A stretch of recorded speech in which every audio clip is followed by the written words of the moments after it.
And, of course, I do expect that the star witness might not turn out to be Michael Cohen. But it's likely to be David Pecker. And yes, so many jokes could be made around that name, right? It reminds me again of the joke I told, that Stormy Daniels told when one of Trump's supporters wrote that he wouldn't touch you with a 10-foot pole, and she responded, "That's true. He used a 3-inch one." So, and of course, you can all imagine that's true. But I've got some excerpts from what Mr. Green sent me, and as it turns out, the first criminal charges against the former president are likely to have nothing to do with the 2020 election or that little insurrection where a couple of sightseers got a bit out of hand back on, what was it, January 6th. Instead, the case against deadbeat Donald might go back as far as 2016 and implicitly implies his victory over Democrat Hillary Clinton was tainted. And by the way, if this last election was rigged, fake, how the hell did she lose? I mean, she managed not to rig it. She didn't consider the possibility that she could lose, that she didn't bother to rig it, so she'd get a couple of million more votes, like the millions and millions of votes Joe Biden got because it was rigged. Not at all.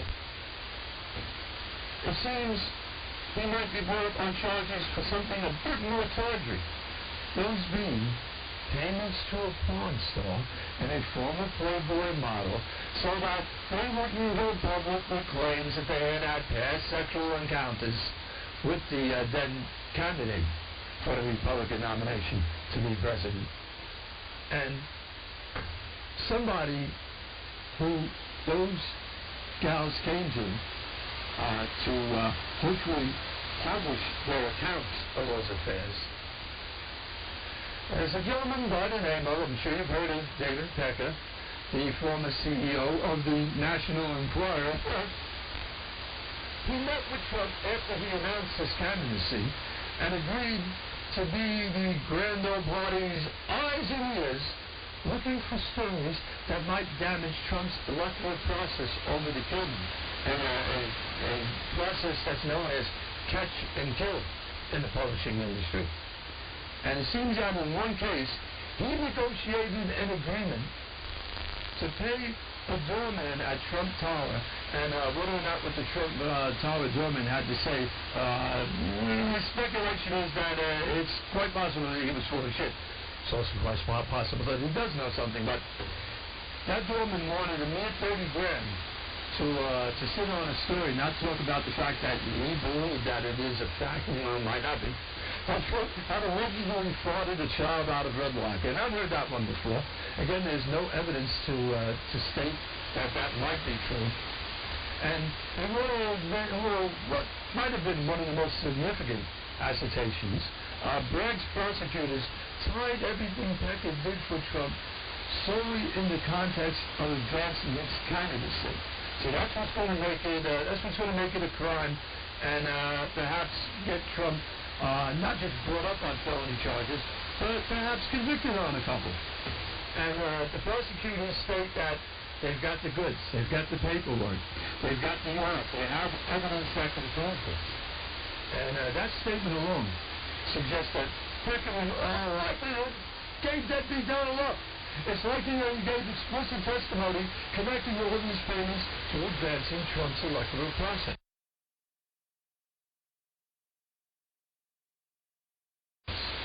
And of course, it would have been Michael Cohen, somebody who I play him on the show. I play some excerpts of what he does on the Midas Touch Network. Interesting fellow, very entertaining.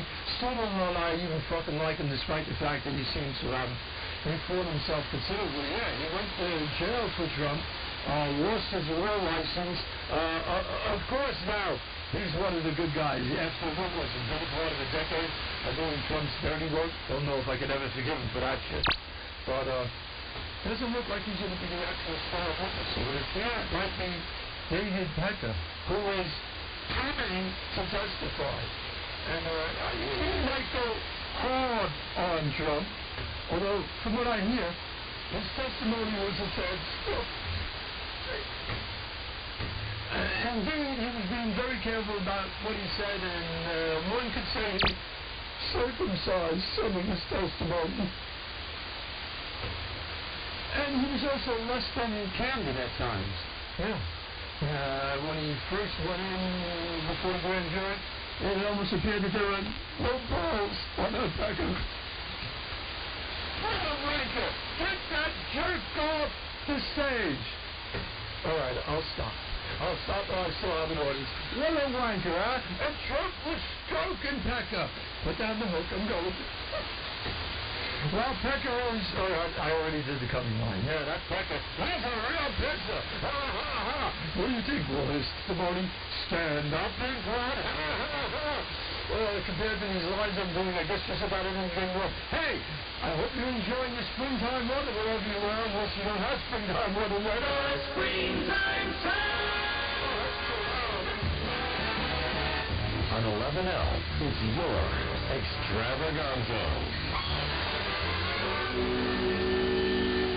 Right, well, that's better. I have to watch the 11Z. I need a little jingle just to be sure. Let's listen to this on the World Wide Web. And John B. Lightning.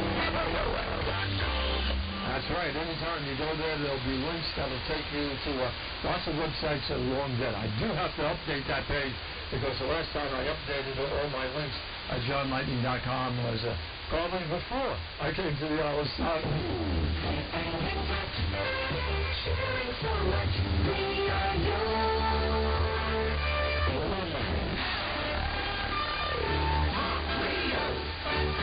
And as you probably know, Trump was warned by Judge Merchan, tamp it down.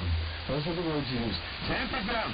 Stop inciting with rhetoric that only incites your mob of goons to get those enemies of yours. Well, he didn't say that, but obviously I did. But what one can consider to be typical Trump stochastic terrorism, again, the fucking never stops.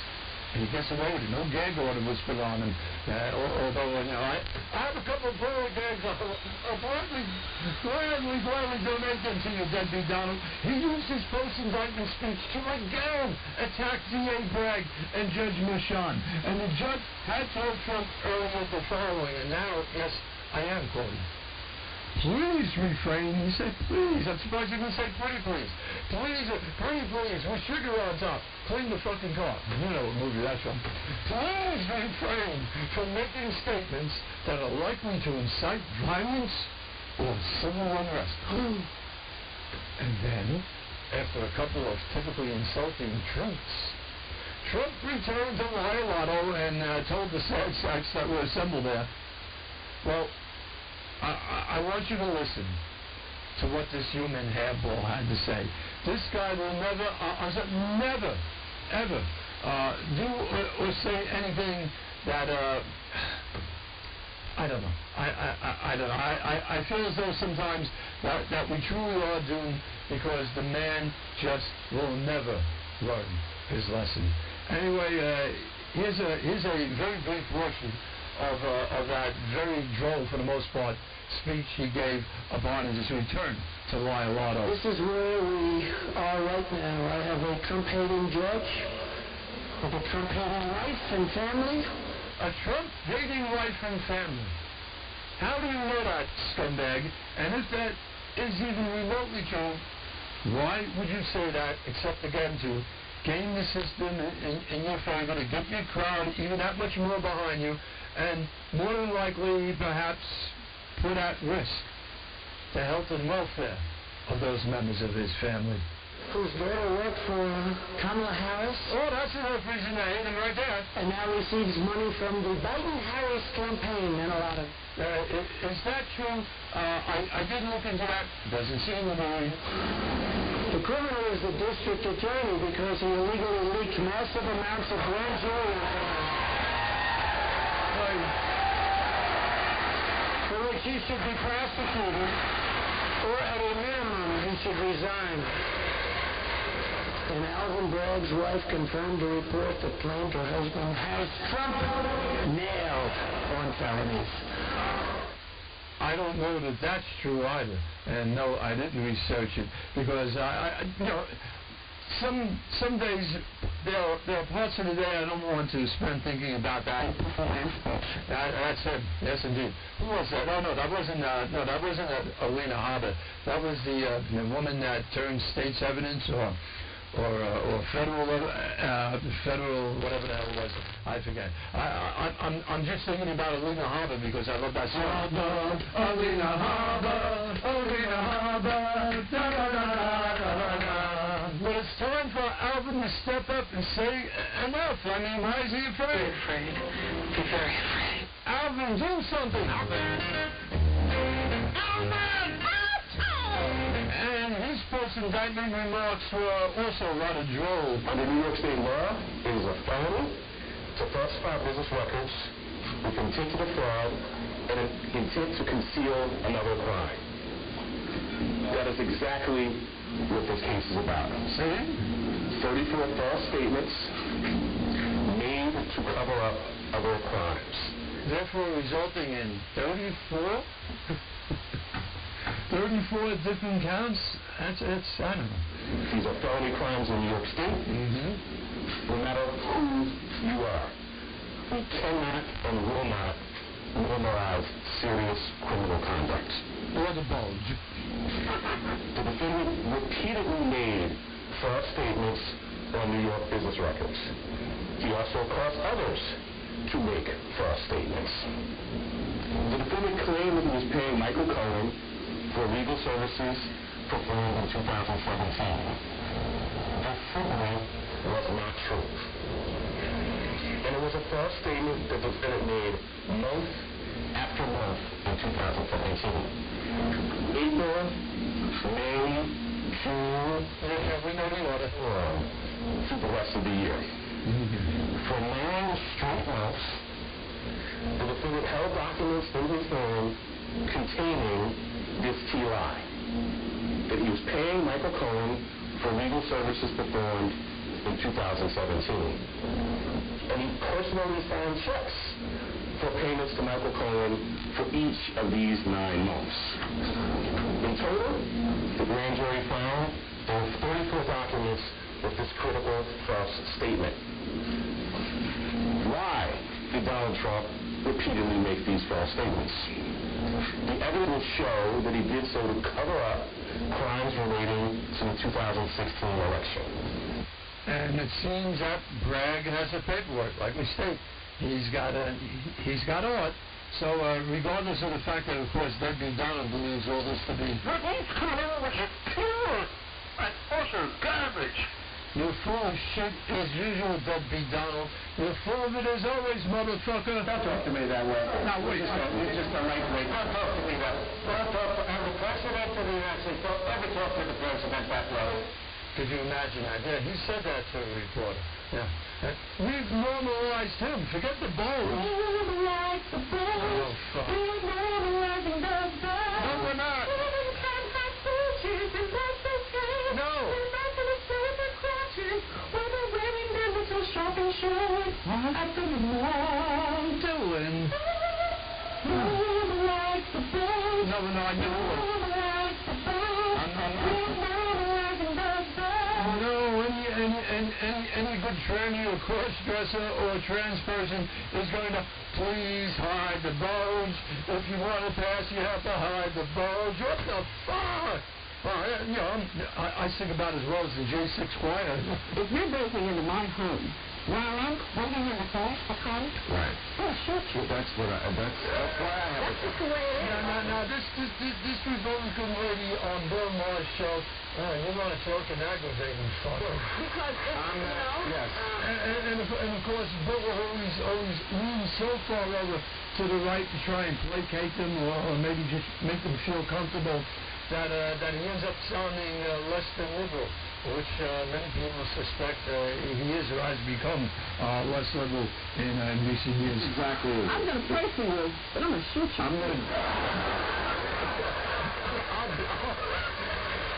I'll do you one better. I'm going to skip the prayer. Listen, I'm beginning to think this Trump guy is not good for the country because The Mario I was talking about that he did in Waco, he's now playing a song. He's an amazing man. Not only was he the President of the United States and a big TV star and soon to be arrested, but he's apparently also a pop star because he was bragging on his not wrong he had for a short period of time. Yes, he was on the charts. Billboard #1 for about 15 minutes. One record on the charts. They put out a record with the J6 choir. Yes, with the J6. How did that recording get made? I guess those were all the J6 criminals, all the insurrectionists, all the traitors that have been released. And what were they singing? The national anthem and God Bless America, otherwise proving that collectively they don't have a single good voice among them. On January 6th, they were in jail for rioting against the United States government. You know, the people that Marjorie Taylor Greene went to visit in jail. It was a joke, and it was #1. Here's another little listen to what.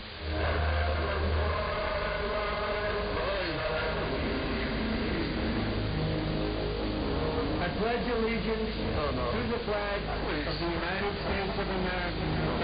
You can see why I went to #1. I mean, that is some catchy shit, boy. Yeah, boy, that's one of the great songs ever. Anyway, when a song goes to #1, what does the record company always say? Now we want an album. So, we got an advanced copy. It's called Appetite for Insurrection. Would you like to hear some of the cuts on the album? It's got songs like, I guess that's what they call it, fake news. It's got a space laser. The kids are all right. It's a good cut on it. I like that one. Oh, this is a great cut. Wow. Right off fake news. Rioters delight. Mamas don't let your babies grow up to be groomers. Midnight Claritin poetry.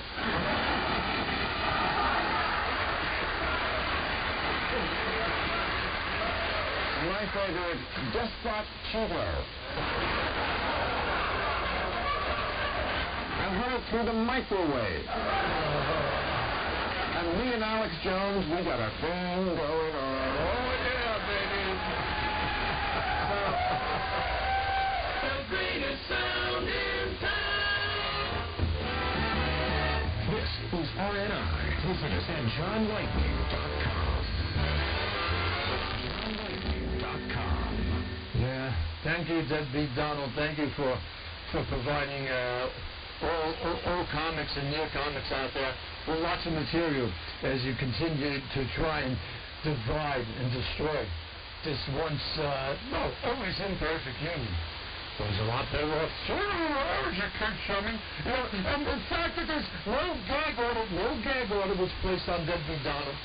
And if you prove with that soundbite, it took him virtually no time to get back to his usual insulting treating. And, like I said, it looks like he's going to have 10 fucking months, at least, to continue to use speech that is going to rile up the basis of his base, to incite them in his usual roundabout way, in hopes, knowing him, that some of them will do harm to the families of the DA and the judge. Although he will doubtlessly have a few more indictments to deal with by then. Assuming that justice is a thing in America. Oh, friends. Oh, for more lovely distractions to consume his time. Time. The motherfucker should be doing time! And when he opens his wooden jaw, he knows damn well what he's doing and saying every time. And if he continues to speak the way he has been, and I do not believe either the DA or judge are going to risk making him stop his stochastic threats. Freedom of speech, y'all. Someone may get hurt or worse, but hey, what are you going to do? And some will call it free speech. And you know, as a defender of such, as a defender of free speech at most cost, I understand. Kind of agree. But when his critiques of the DA and judge. Well, fair game for critiques, definitely. When it's extended to their family members, potentially endangering them, then it's past time to let him know that speech must end, or he must end up in Rikers. But we know who he is. That is who he is, friends. That's who he's going to continue to be. Right up until next year. I bet you, if the DA and judge won't step up to protect their own families, their regrets may be considerable. And if you support him, so should yours.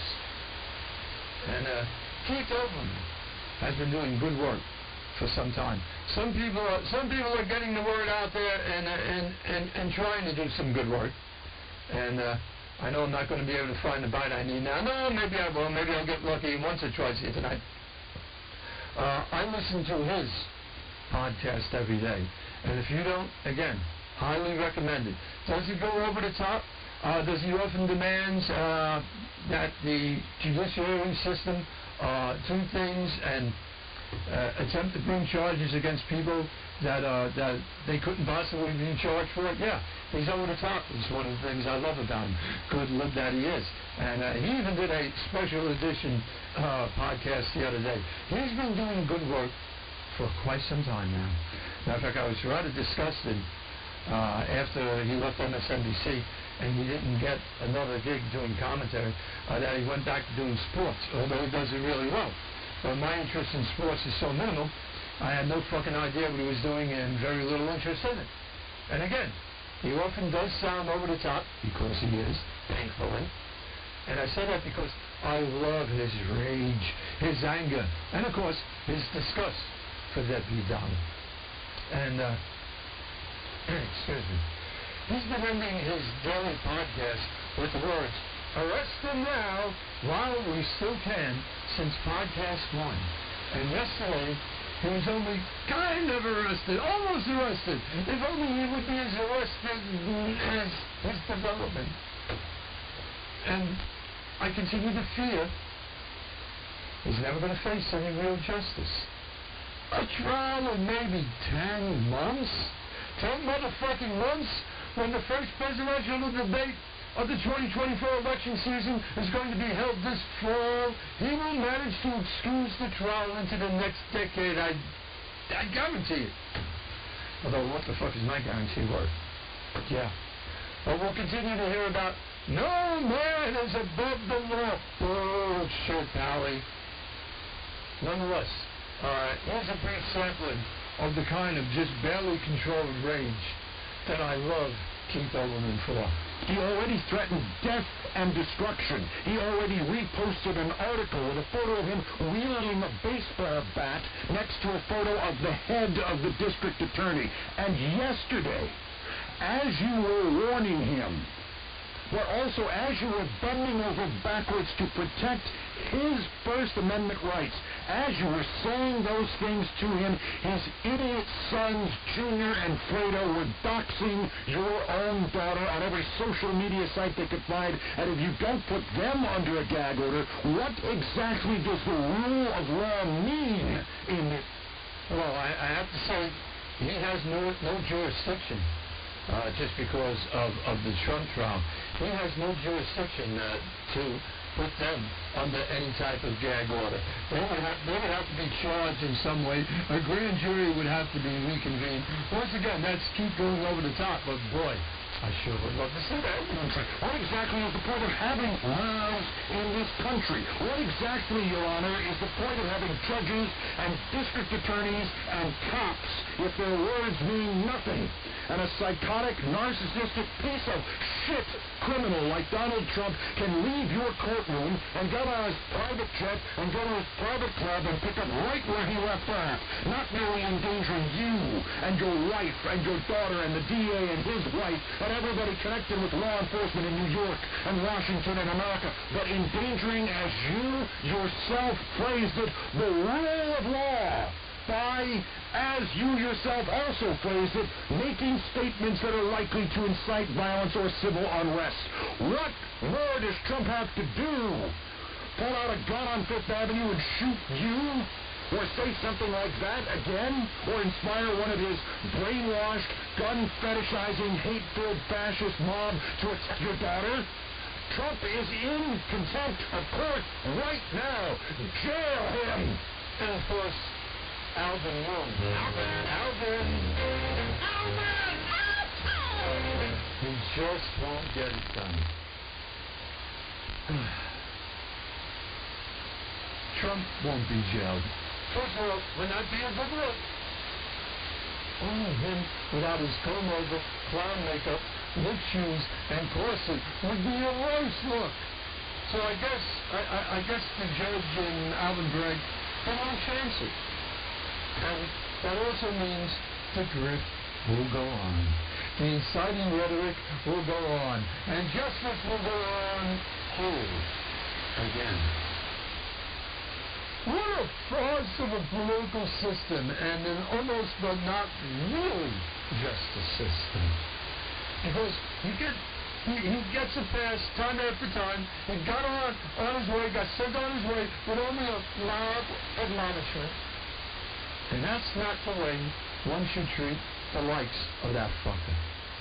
And of course, I said, once he was out of the courtroom, he began shit-shooting as soon as his plane was airborne.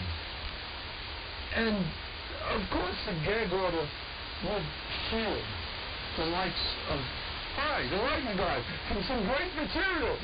But, and also as a free speech person, I realize he's got the right to say certain things, but damn it, much of what he's been saying does define stochastic terrorism. It was so bad. And some would say perhaps it was a give him enough rope decision on the part of the judge. But now, if people get hurt, the rope will only choke those that are barely tangentially connected to this case, if at all. You give Trump enough rope at your own risk. But those that support him, they'll forgive him any sin, every sin. And in so doing, they are complicit in his evil deeds. They think they're such patriots, they're such fools. As someone wrote, and I don't have the name, but I have the quote, if Trump senses he may have to make a personal sacrifice, he would sacrifice the world instead.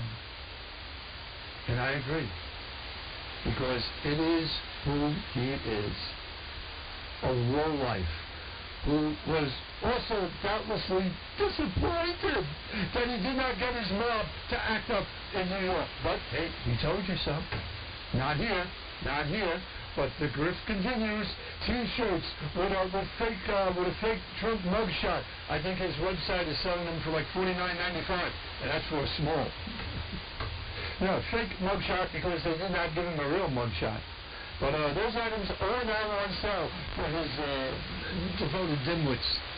So go ahead, wear them around the old town, so that the rest of us know who to keep a significant distance from. This Jesus of the jokes has reacted to his arrest. Definitely put arrest in quotes.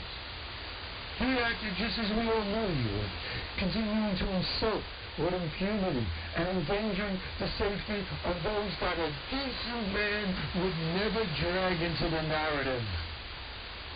So I'm not sorry for those of you that might like some of what I say about your level of decency and morality if you support him. But if you support this thing, you are complicit. Complicit in whatever harm anyone may come to as a result of his words and his tweets. But then I guess you're immune to shame. And that tells on you. And what it speaks of should shame you. Especially those of you who do know better. Those of you who are friends and family members who I know and love, you do know better. But politics apparently takes precedence. Yeah, Trump, perhaps the most divisive politician in America ever. Break out the glory gag, folks. Yeah, break out the glory gag for him. I'm sure Mistress Angina would gladly donate hers. Like I said, I've got a few probably sitting around here. If not, I do. I know I have a few sitting around here somewhere. If not, I still think I can find the Club Lash branded one. Yeah. Let's go, Brandon. Let's go. All right, never mind. Never mind that you're listening to John B. Lightning on a little bit of everything radio extravaganza. I almost sold out the King of Magnificent Kid. Caught myself just in time. That's right. Yeah. Let's go, Brandon. Let's go see Mistress Angina. Who's from? Fleming Hudson. I once asked her about Trump, whether or not he had ever been a customer. And she took the fit.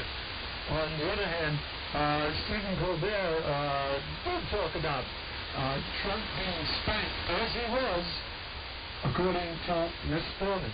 By the way, there was another great JPEG I saw this week. It was a JPEG made to look like the screen that would be behind the TV weather person, and it listed Monday. And it stated Monday, mostly sunny. Tuesday, quite stormy. All right, later, Colbert. Mother Jones has now gotten her hands on emails from 2009 in which the adult film actor and director claimed to have found Trump included an unusual act, spanking him with a copy of Forbes magazine with, wait for it, Trump on the cover.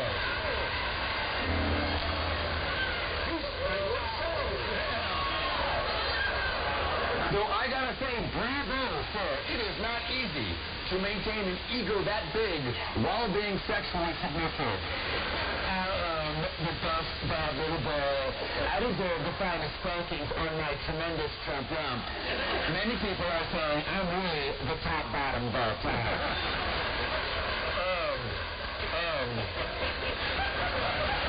I can't believe that's a joke based on actual news. If I may add one more visual to haunt your nightmares. No.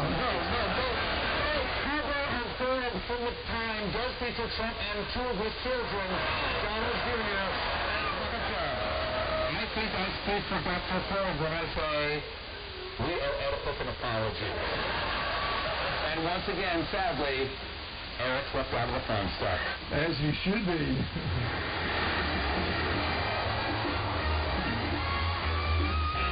Johnny Lightning 11 RNI. Hey, tonight I don't have to do a top of the road. Just go hear the old jingles. This is RNI, Radio Newyork International. That's right. We never shut up here on the 11L network. Why would we? Because dead air is a killer. That's right. Killer air. Hey! We all know Deputy Donald will employ every anti-democratic illegal you can get away with to once again become the president. But more than a president, a king, not someone that would ever be beholden to the people. He's someone desirous of a nation of people beholden only to him. And again, can't say it enough times, that many people still support this fascist fraud is frightening. That he is still the Republican Party's standard bearer and likely their candidate for the White House in 2024 speaks ill of a party that has always been conservative, but not lock him up and in a room with a view of Bellevue. Not with that level of crazy, but he is well past that level of crazy. And apparently we are too. We are truly just that bereft of leaders we can trust to lead. We are ruled by people who are unwilling to do the business of the majority of we the people. We the people who are led by those whose agenda often is most assuredly not ours.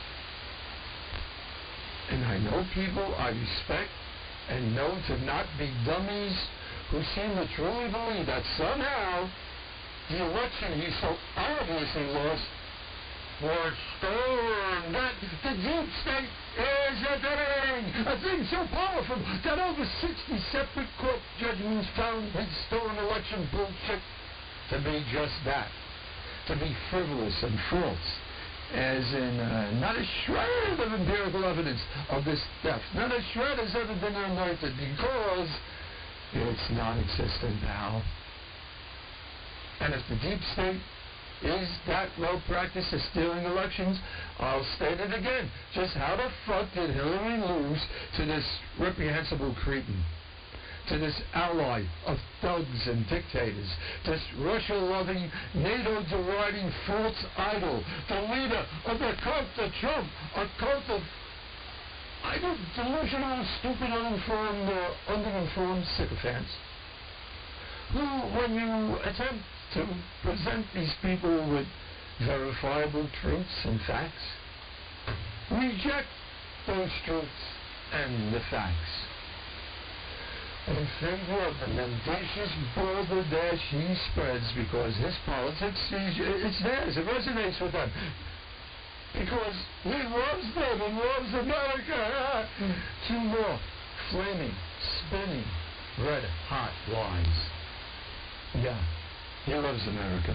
So long as it serves his interest, he knows he can so easily con the rubes, the low IQ, the low to no information poor unfortunates that watch him. Look, Donald's hugging the flag, and then they wet themselves as they watch him do that because they believe that's some kind of a form of take on patriotism. Oh yeah, he loves America, and yet he wants it to be more like Russia, where a son of a bitch such as he could rule with the impunity he craves. That's why he's in awe of Putin. Because Putin can be and is what he would like to be, but can't be currently.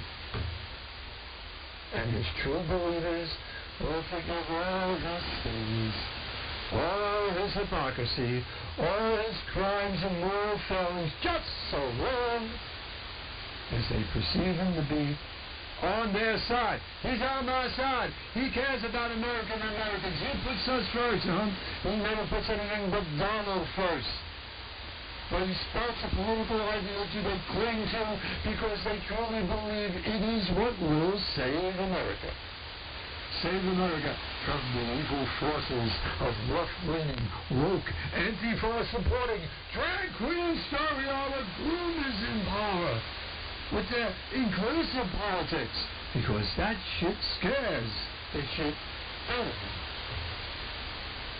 The Christian right, a true force of evil, they embrace this toady of fascism, because to them, he's a Cyrus-like savior, regardless of his lack of decency. And the fact that, look back in his whole life, he's nothing that mocks most of the values they claim to be central to their lives. He can do no wrong, commit no obvious crime, have no moral failing that will get them to abandon their dollar store Jesus.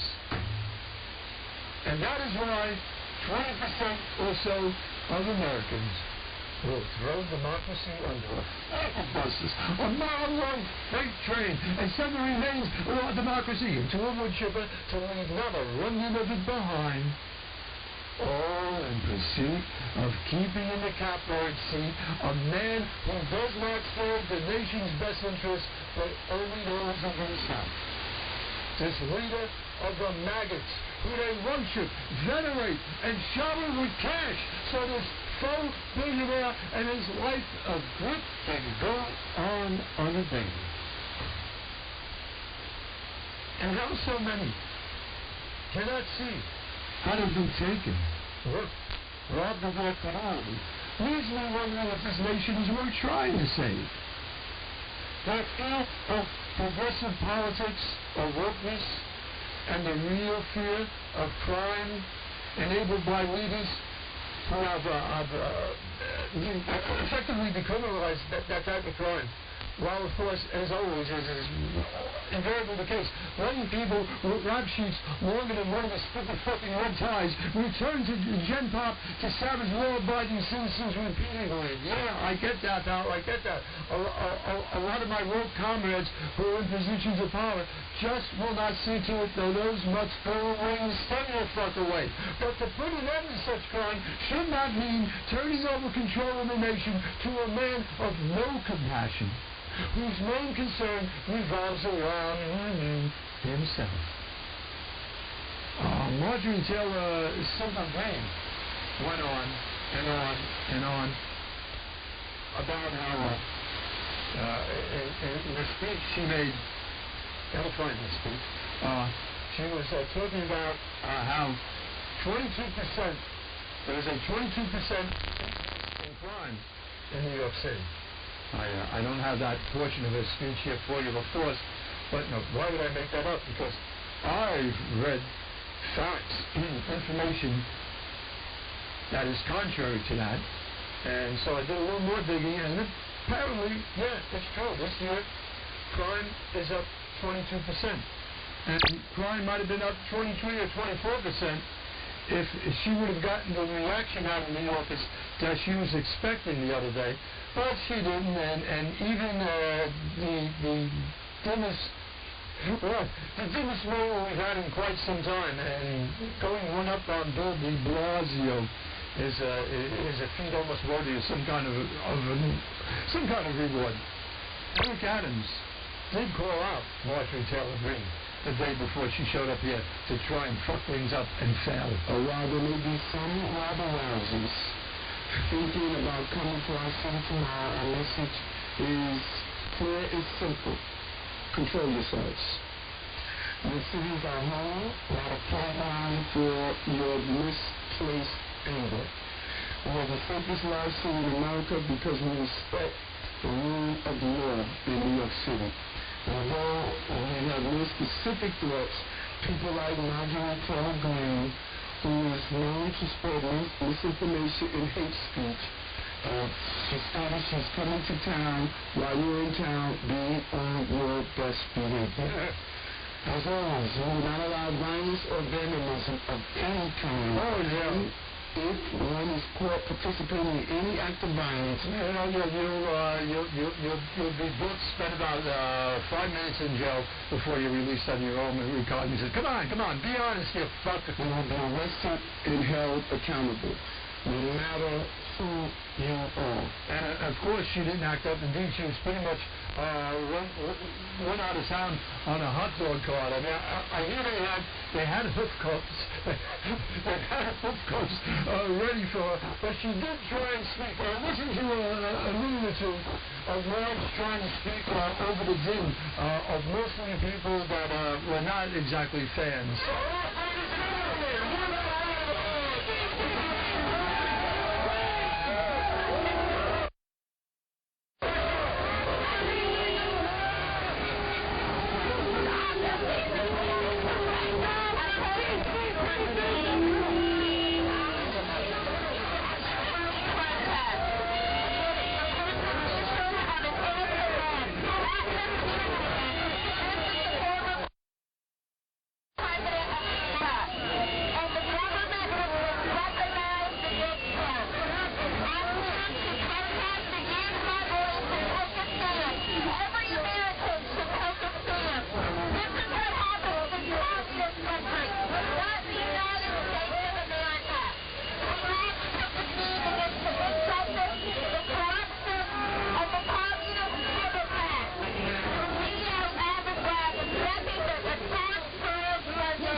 Did you notice that a George Soros funded tour is always all about George Soros?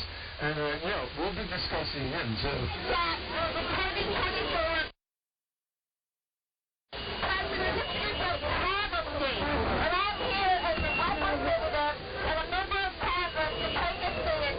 How did you ever become a member of Congress? Man, down in Cornwall County, those folks must have what's the old joke? He's got an IQ lower than his shoe size.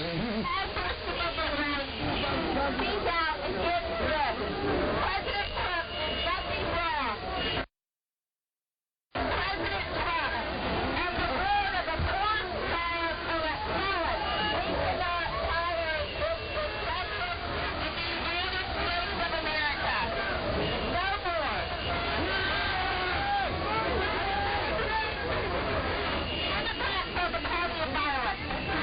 Yeah, of course, blame the Democrats. Well, their policies in catching and not killing criminals are often not. Never mind. Johnny, why are you putting down your own people or people that you agree with? Because those people I often agree with often don't get it right.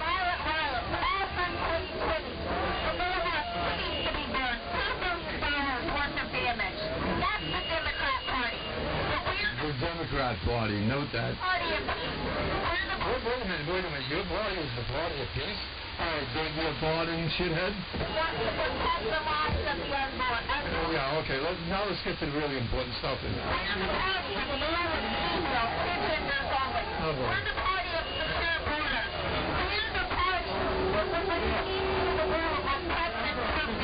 Boilerplate shit, folks.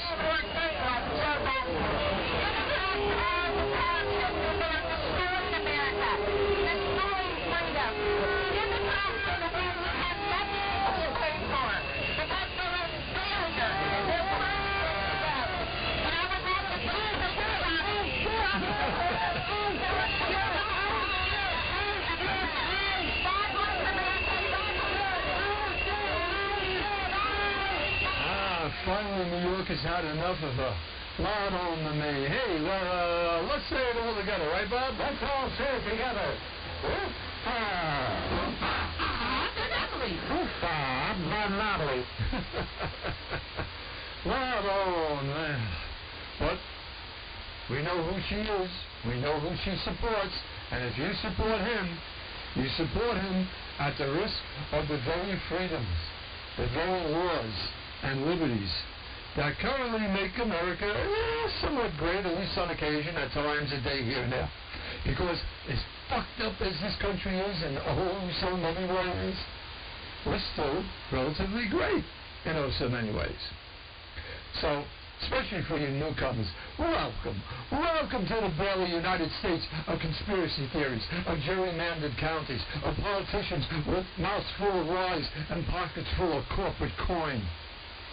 But they're only going to scare you. The repugs are only going to scare you with wokeness. You know what's wrong with America? Why we're not great? CRT, DEI, drag queens. They're coming for your gas stoves, your gas cars, your guns, your M&Ms. They distract people with non-issue after non-issue.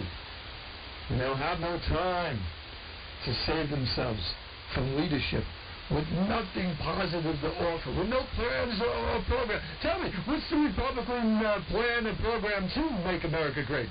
You have 10 seconds, go. Oh, I'm sorry, you didn't need 10 seconds. Your time is up. You don't have an answer. You couldn't possibly have an answer.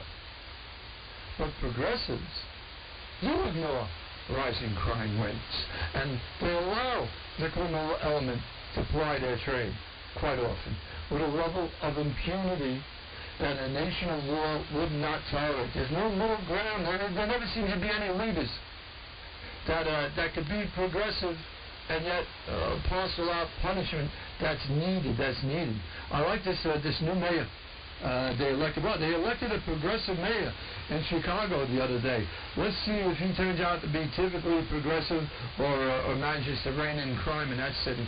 Nonetheless, conservatives steal freedoms and liberties. The so-called party of small government that wants more control over the average American's lives while claiming to care about you all first as they suck off their corporate owners first and foremost. It's no wonder at all, ever, that in many parts of this nation, it's no wonder we've become opioid nation. Everybody needs to be sedated. And it's almost understandable after all. If you remain comatose to reality, I guess ignoring reality is for many people preferable to dealing with it. Especially if you're not financially or emotionally equipped to deal with it. And many are not. And yet Trump continues to trumpet his accomplishments. Okay, here's another. And I'm trying to be fair. Here's another 10 seconds. Name some. Oh, I'm terribly sorry, your time is up. Infrastructure? health care in 2 weeks. But did he mean 2 terms? Not that 2 terms would be enough time for him to dedicate a day to helping the people. Of course, I'd like to see him get 2 terms. Prison terms. What about affordable health care? So that health problems do not bankrupt us. Instead of helping ease us into an early grave. Come on, folks, come on. You'll never get any health care, any real assistance in living your life, any tax breaks that'll afford you a better way of life from Republicans. Criminalize a woman's rights issues instead. They'll support dictators and autocrats over those who stand opposed to such rule. That's the type of rule that would be Trump's new world order. Criticize big cities in blue states. Wow, and many people do not notice. On a very important, on a per capita basis, most of those cities and states that have the highest crime rates are almost all those in red states. But we'll never hear Republicans cop to that.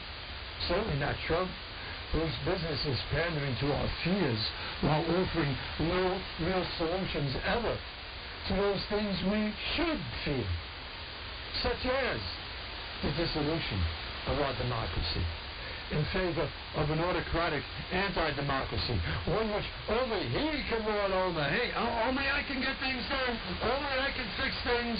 Yeah. You can't be a big enough dummy to believe that, can you? But he's very good at spreading about fear, at making you afraid, because fear is a powerful tool, very powerful tool, especially when it's wielded by a man devoid of empathy, a man devoid of decency, a man devoid of any discernible humanity.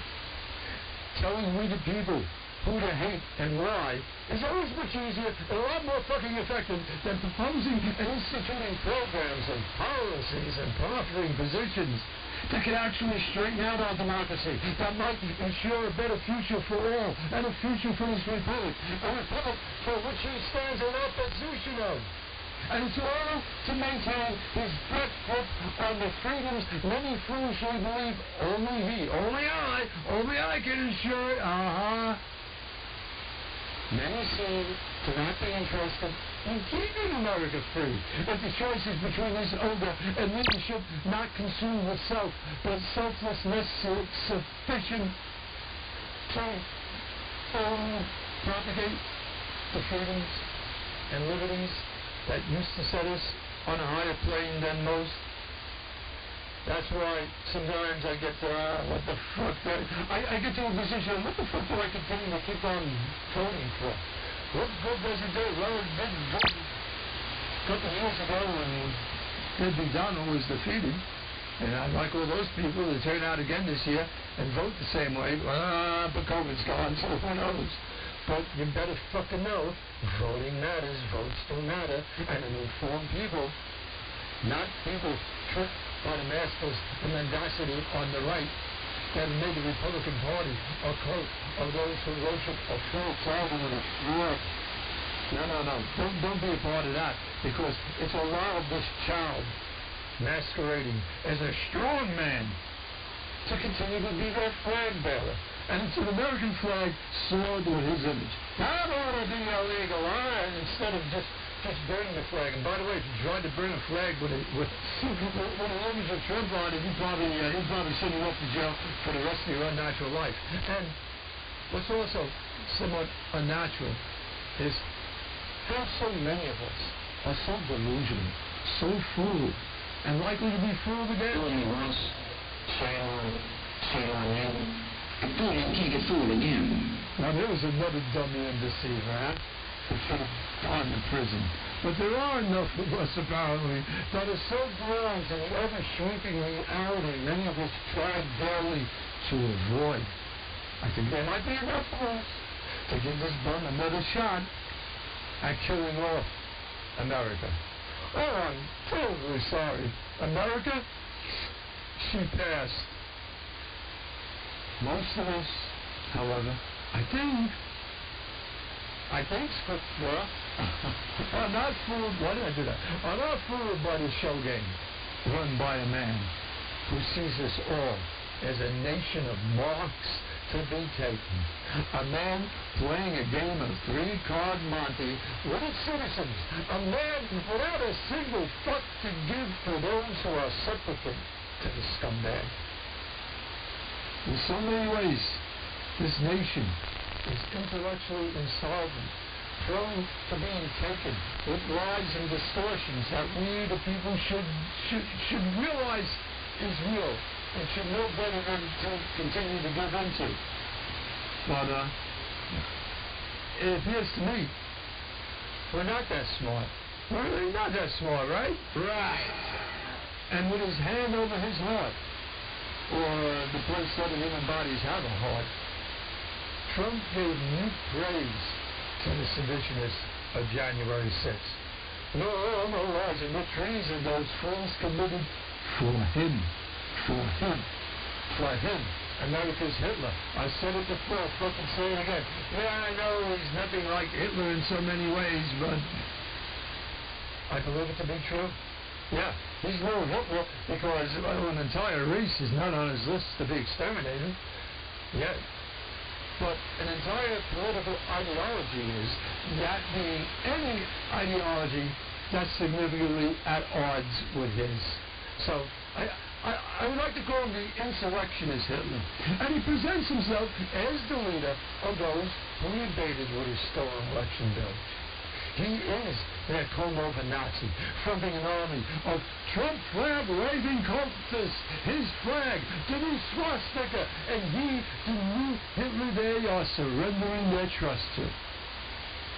He wants to be a Hitler-esque leader.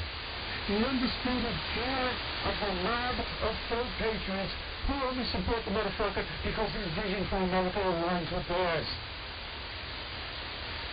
And that's why I'm sending out fair warning. The danger he presents is palpable. Didn't you learn that after 4 years of the fuck? Any group that's in his sights should fear this evil thing. So yeah, America's new Nazi party is as committed to fascist policies and the end of revival democracy as was the American Nazi Party in the 50s. They're as wrong and dangerous as those Americans who fooled Madison Square Garden back in 1939 in support of Hitler. What they claimed was a pro-America rally. Just as Trump's mob of sycophants, and I do mean sick offense, are doing today. They are the new bun. They won't be different in that most anyone of any ethnicity can be a member if they support their leader. Even Jews, if they accept their own Jesus. Because this new bun is dedicated to ending this republic and replacing it with one ruled by an autocratic cretin who's going to save America by destroying America. So friends, give not an inch to these political putrescences, these snookered and taken pawns of deadbeat Donald, these often unwitting assassins of democracy. It can't happen here. Well, those who warned us of how fragile and how transitory democracy can be 80 or so years ago. They were right. And yet, so many still can't see it as they continue to support this fatuous fraud. Indeed, a Republican spokesperson, I did not know his name, the other day had one of those the truth flops out moments while being interviewed on one of the old news cisterns, and he said the quiet part out loud. And thanks to Brother Dusty Smith for catching this dollop of audio goodness, I'm going to share it with you. So it's virtually impossible for him to prove that felony. So if this is such a tough case for him to make, why is he doing it? Well, I think there's no question about it that he wants to humiliate President Trump. Whoa! Did I hear that? Well, how's it going? Well, I think there's no question about it that he wants to humiliate President Trump. What do you think, Alvin? You going to do that? Alvin! I am John B. Whiteman, West Indian, fortunately for you. And I am all here. Contact. No. Some repeats, of course. But I won't bring you all you need to know about the indictment. Some related info you should also know, and the usual nonsense is going to be coming at you right here on Radio Newyork International, where the truth always matters. From New York City,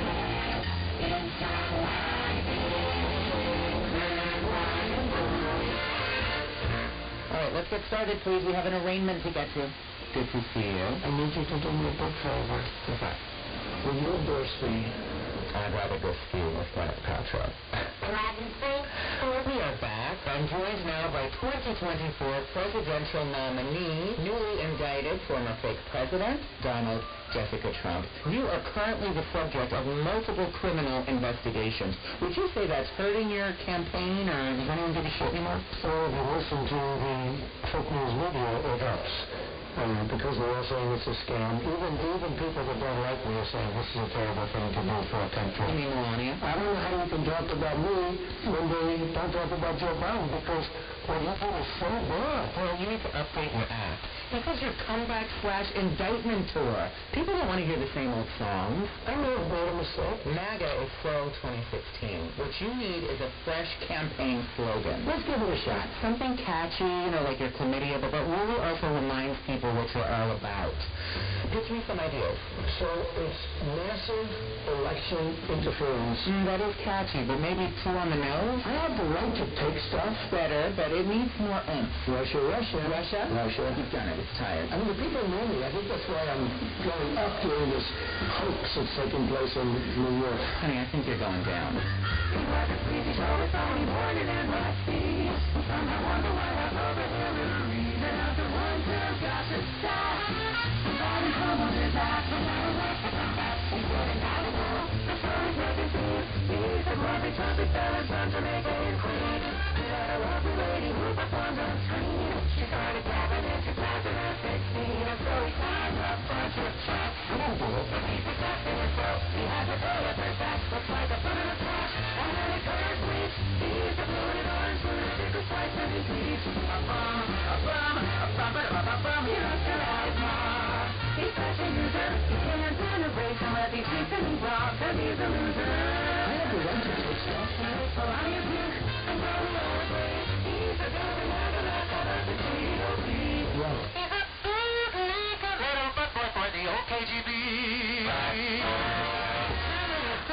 Say no thank you, sir. He likes to grab him by the pussy. When he's broken just about every single line in the book. He's a cheater, working butcher, snacks and trees in his cook.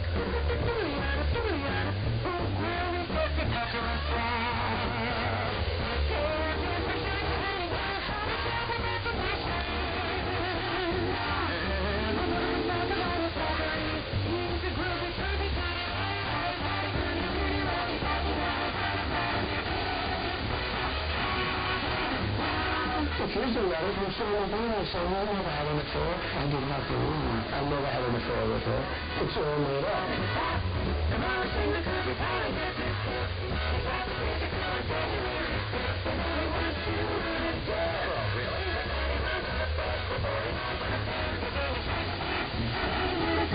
He's a braggadocious, flying little favorite bitch. He loves the baby show, it's only more than I see. Someone wonder why I'm over here.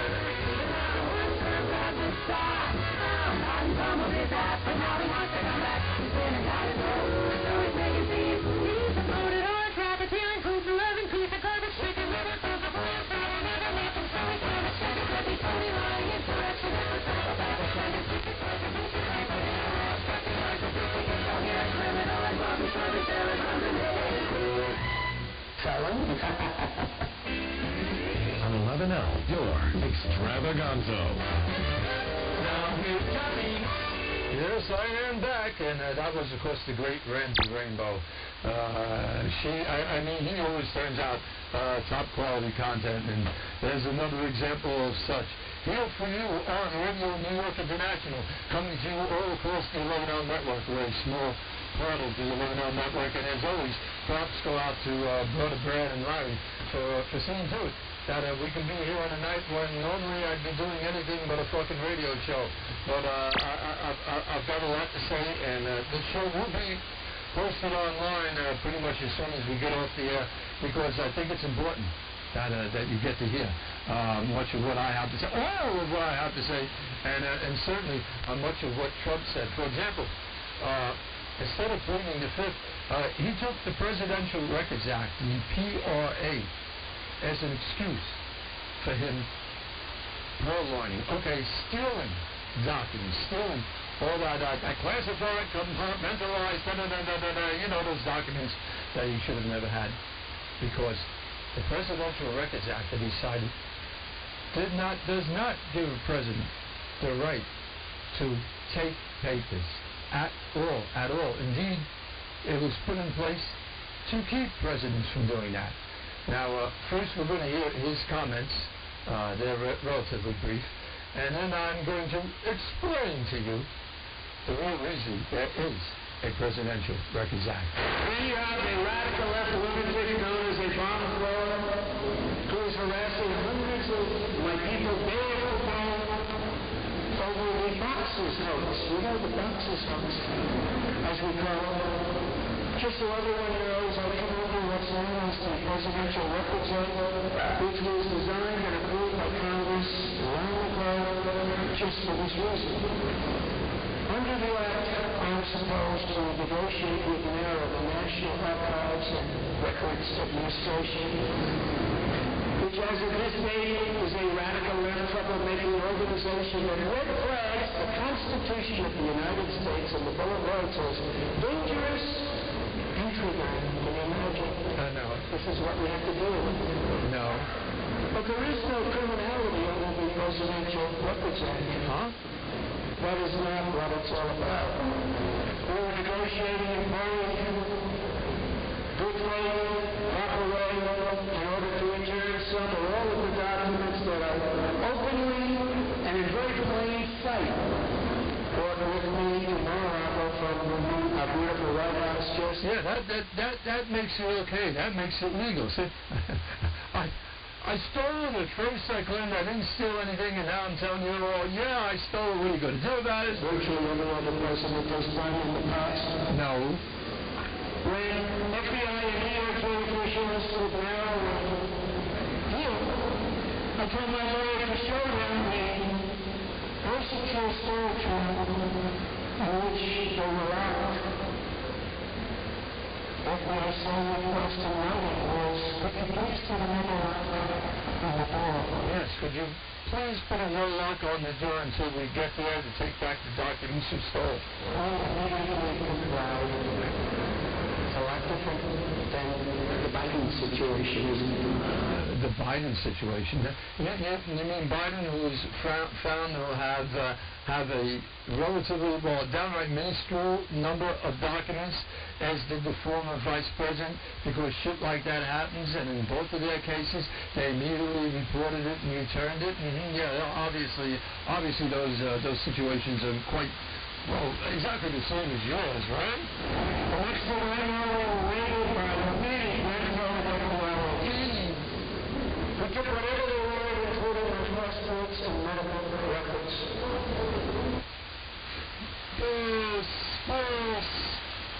Warning. Again, it's all about me. Well, you've heard quite a bit of false information. Okay, you heard a crock of shit, the full crock. Trump mentioned an $18 million settlement in a case about Richard Nixon's presidential materials, which, by the way, didn't include the infamous Watergate tapes. But guess what? That case has nothing to do with the Presidential Records Act, which didn't even exist at that point. It was established so that all presidential records, starting with those of President Ronald Reagan, would be legally, lawfully, the property of the United States. So that when a president leaves office, the archivist of the United States takes custody of those records. So Trump doesn't have the right to take stuff unless that stuff is purely personal and not presidential. The Presidential Record and the Presidential Records Act states, I'm quoting, upon the conclusion of a president's term of office, the archivist of the United States shall assume responsibility for the custody, control, and preservation of, and access to, the presidential records of that president. The archivist of the United States, not the former president. Now, before this Presidential Records Act existed, which was signed into law in 1978 and applied to White House materials beginning in 1981, records that a president created were considered to be the president's private property. Before the Presidential Records Act was instituted, that act ended when the PRA went into effect. And since that time, no president has had the right to take anything unless approved by the government agency overseeing all presidential records, meaning, I guess, this archivist and his staff. Presidents could keep, destroy, or donate the documents to the United States before the act, and several presidents did that. Most of them, housed those records in presidential libraries.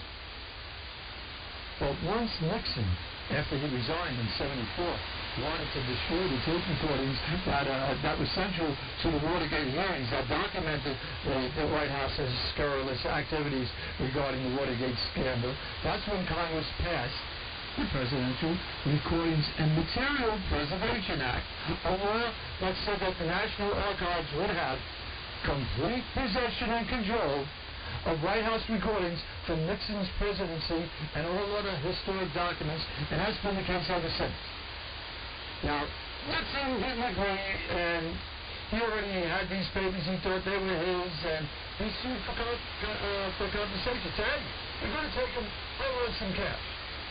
Well, he was awarded, well, actually his estate, because he was dead by that point, his estate was awarded $18 million. And probably in Trump's case, all he heard was that he was awarded $18 million. And I got to get in on this. Well, it didn't actually turn out this way. Because the way it did turn out was his heirs got to see almost none of that $18 million. When the settlement was announced, news organizations reported that Nixon's representatives stated that his lawyers got $7.5 million of that money. The Nixon Foundation, to set up their presidential library, the government saw to it that they got $6 million. And after a couple million in taxes were paid, Nixon's two surviving daughters were left with less than $100,000. $18 million? And again, this is all quite verifiable. Now, Trump's mention of the case has apparently, with some of his people, left the false impression that he or other presidents could be entitled to compensation as well. And they're not. No president since Reagan could even fucking attempt to make the legal arguments Nixon did because the Presidential Records Act is in place. Because the Presidential Records Act has made presidential records public, not personal property.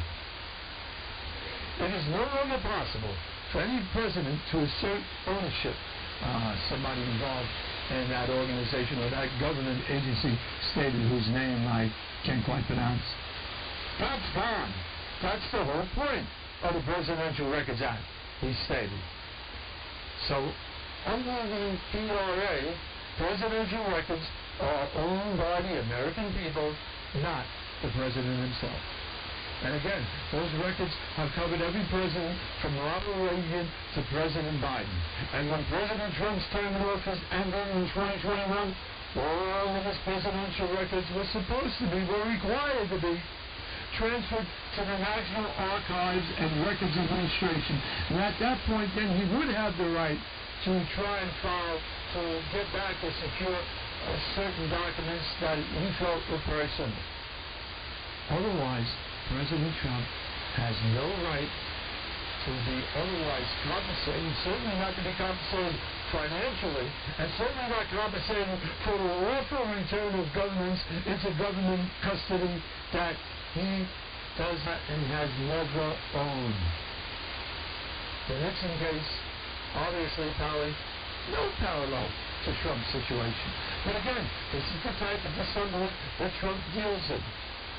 If you're him and you tell people, Nixon got $18 million for his purpose, which he did not, they'll buy it because he said it. And that he got it at all was because, at the time, he was entitled to take it. So that's mostly true.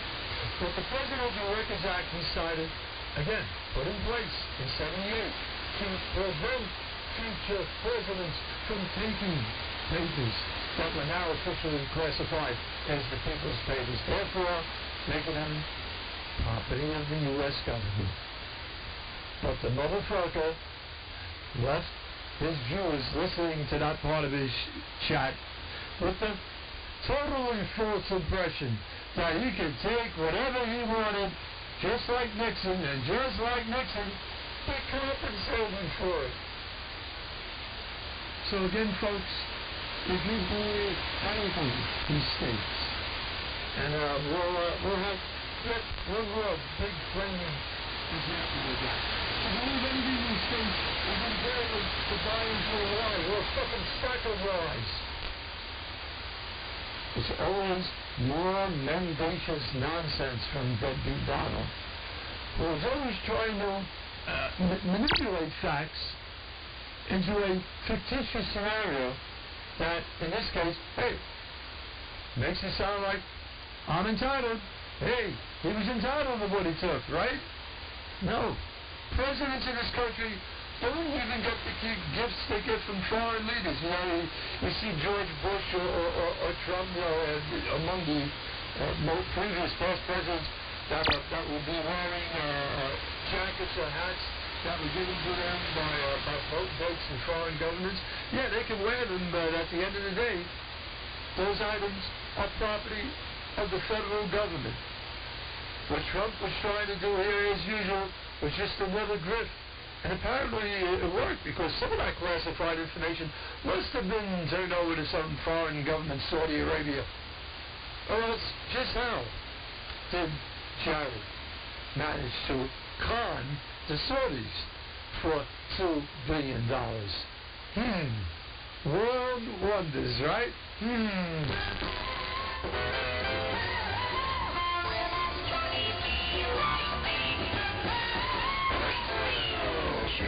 We are now officially a third world country. No president in the history of our country has been subjected to such vicious and disgusting attacks. But they only attack me because I fight for you. It's very simple. They can't buy me, they can't control me, and that scares them beyond belief. Since the very beginning, I've shunned the globalist special interest owners who have made a fortune off of destroying our country. Instead, our presidential campaign has always been funded by grassroots patriots like you. Your contribution today will show the left that nothing can destroy the greatest political movement in history. This is the greatest movement in political history. There's never been anything like it. Even the fake news media, when they hear me say that, they can't challenge it because it's true. But the election was rigged and stolen. But now we're going to take back our country in 2024. If you're doing poorly because of Biden's disastrous policies, don't even think about making a contribution to our campaign. You and your family will always come first. Our movement is about making your life better and putting you first. I don't want you to incur any financial costs that you can't afford. If you're doing well, because all of the things that I've done have brought you wealth and prosperity, It would be really great if you could contribute to our campaign. You know how to do it. Right. Because they're going to have billions of dollars fighting to make this a communist country. That's what they're doing. Right. They skipped socialism. The train didn't stop at that station. Together, we will make America great again. Right. On the air. You gotta hear this. And controlled substances. This is RNI Talk Radio with a what the fuck difference. I'm Ed Rollins. I'm 195 years old and was campaign manager for Calvin and Rita Coolidge. President Trump needs your support. Support him now. President Trump is under attack by Democrats and the left-wing mob. The walls are closing in, and he needs your support now. Listen to your neighbor in the villages. We must continue to support President Trump's crusade against fixed fags and colored folks. You are so outright. We are close to achieving the American dream of being a country of old white men. We cannot jeopardize that now. Support our dear leader, as the old man says. Have your dinner bug ready and show your support for President Trump by dialing the numerals 1-800-The Soup's Too Cold. That's 1-800. I tried using a screwdriver to remove my head. Now both are stuck in my ass. That's 1-800. I haven't been to a new beach since the last time when I lost my car keys. Call now and receive a free Copios Pocket Fisherman. But wait, there's more. Be the 10th caller and we'll throw in a convenient facehead of Flyline Lost White Paint for brighter, whiter dentures. Our leader for life needs your support now. So what are you waiting for? Show your support for our exalted Mr. Grueller. Jump on the board now, Buster, and call Joe 33003. We choose unity over division. We choose science over fiction. We choose truth over facts. Different. Never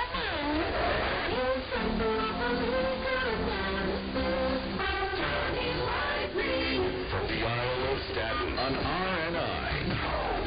Right here on RNI, Radio New York International, a very special edition. Chief, I did open up the phone line. If I gave up, look, I had a whole folder full of nothing more than phone number jingles. See if I can find it and see if the phone will ring. Let's see. Meaning I go over to the keyboard here, I put in the wrong information. What a fucking jerk. Okay, what do I have to put in here? Calls. That might do. Calls. Let's see what comes up here.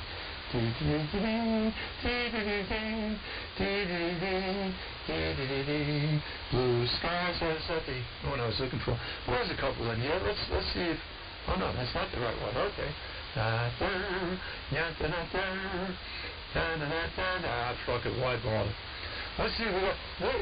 Even Ted, one lousy email, and it was a lousy email. I tell you, folks, you go on the air on an off night, you break your stones. Yeah, no, I know. Now I'm doing no trouble. I'm whining. But you do. You break your stones to bring information to people and try and awaken what's going on and see to it that they don't have to go to any other source to find out about what's been going on in this country the last couple of days and about the indictment. And the response makes you want to retire. But I'm not quite done yet. That's, a lack of response. Now that won't stop me. Well, it might be low when they take. Hey, look at that. See, I've got the... All right, how much you want to bet? Somebody I know. All right? How much you want to bet is somebody I know that I don't want to hear from. All right, let's find out, okay? Let's say good evening to you. You're live on RNI. Hey, John, your pity party. See, I know it. Dave, I knew it was going to be you. Well, you got me to call in your pity party. Great show, man. Great show. Brilliant tonight. Fucking brilliant. That's what you should do. You should be calling on a landline because the cell phone sucks.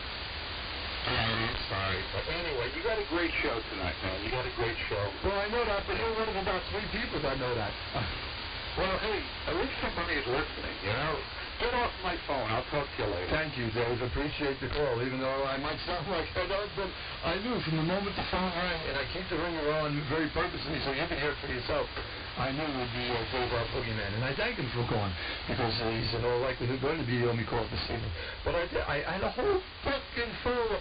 I'm going to take the time out. What do I care? I'm going to take the time out and go in here and search on pearls. All right, let's see what happens. No, doesn't show up. Easily two dozen jingles that would give out the number because, hey, I realize right now you can't call if you don't know the number. And that means I'm going to have to do another stop set or something, which I'll probably do momentarily here on Radio Newyork International, coming to you all across johnlightning.com. That's right, we're not on the queue tonight because they're making money with other programming. And I looked at the programming and I said, damn, it's good programming, and I hope nobody's listening to it tonight. That's me, that's who I am. And again, if anything, I keep considering, what's it going to take to take down the dollar once and for all? We absolutely should. Again, no sooner did he get back to Orlando, and the tweet started. Immediately the fucking tweet started from Orlando. Matter of fact, while he was still on the plane, he sent out this one. Just looked it up for Palm Beach, Florida.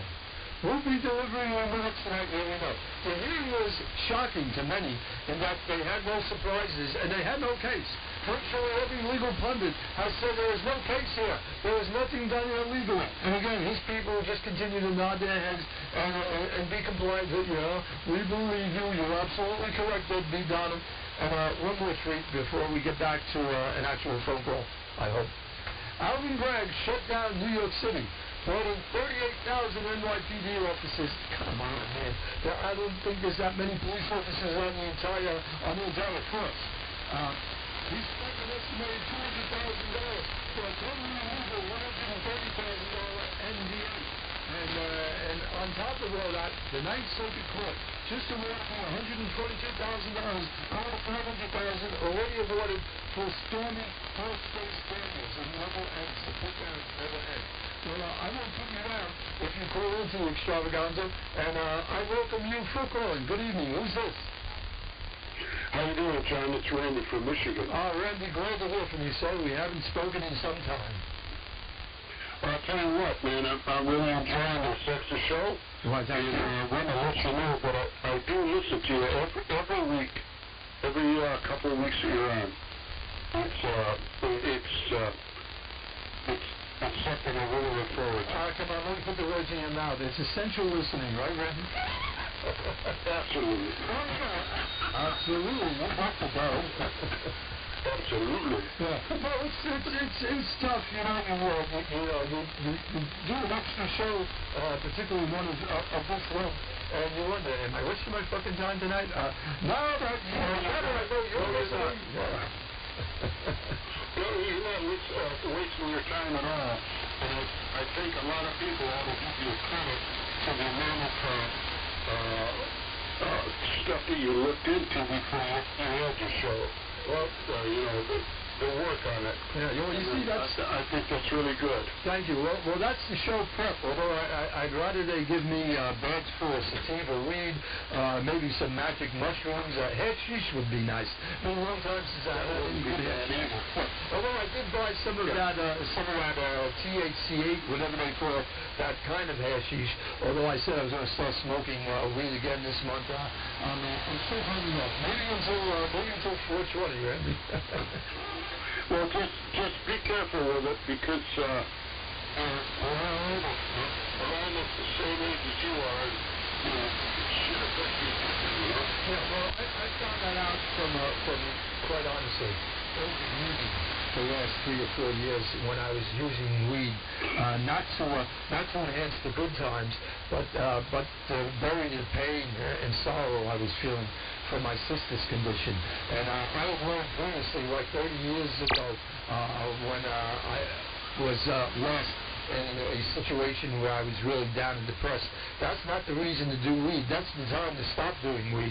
And that's why I've taken this long break. And another thing, when you don't do weed for a long time, and then you indulge again, and for me it's been a couple of months now, I know that even the weakest of weed is going to get me really fucked up. So I'll be careful. I think so. I'll be careful. Be careful. I will be. Yes, I will. I do feel sorry, for your sister-in-law, but that's, like I say, I listen to you every couple of weeks. It's a terrible thing. Yes, it certainly was. But one has to move on and accept those situations, and I'm past the point where I get sorrowful and feel remorse on a daily basis. Now I'm at the point where I can look back on the time we spent together, especially the last couple of years, and doing nothing but smile. There you go. No problem. Hey, keep doing the show, but don't take 6 months off. What kind of crap is that? I always make that threat, but if anything, I'm trying to find an old show I did 20 or more years ago, where I told the story, a childhood, or actually a teenhood story, something I experienced many decades ago. And if I find that show, and I can edit it down, I would like to take a week off and present that to you all, because I've been told by people that experienced that show that it was one of the highlights of my career. So maybe in 2 weeks, that's what you'll get to hear. Okay, you know what? I'm just thinking the other day, I'm pretty sure I've listened to you now for 20 years.